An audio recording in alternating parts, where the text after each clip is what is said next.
Dainori, vadovė Onutė Mačiulienė. Na ir šita šventė Baltramiejaus yra tapatinama su gandrų šventė. Ir kadangi tai nacionalinis paukštis, tai apie gandrus mes visi labai daug žinome. Žinome, kad jie nuskrenda net iki Pietų Afrikos. Ir dar kas įdomu, kad jie atskirai atostogauja. Tai gal irgi reikėtų mums pasimokyti. Vieni patelė Kenijoje, o jis Ugandoje, o tik tada pavasarį atskrenda jau vėl į mūsų gimtuosius lizdus. Nu tai kągi, truputį gal pamėgiokim juos, skrenda kažkur tai. Gandriauna pagelkeli tavo vaikai, gandriauna pagelkeli tavo vaikai, du namuose, du kapuose, du duona raiko, du pinigus skaito.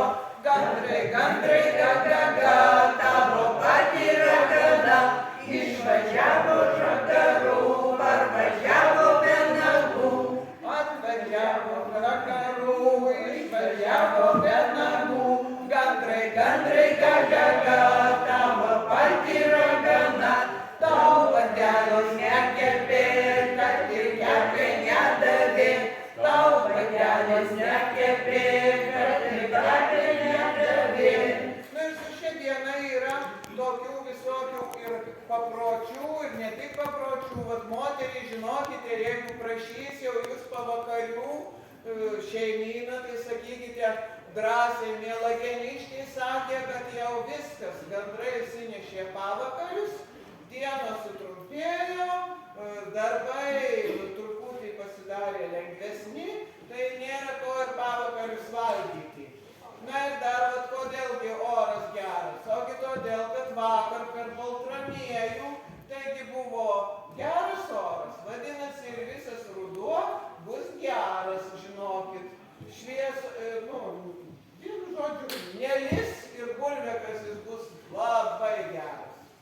Tai štai. Nu ir dar, kas mėgsta maudytis, tai žinokit, gandras įsineša mažą paukštelę kielę. Tai jinai, kai skrenda, tai įmeta ledo gabaliukų į ežerus. Ir jau nuo šiandien, žinokit, vanduo jau yra šaltesnis.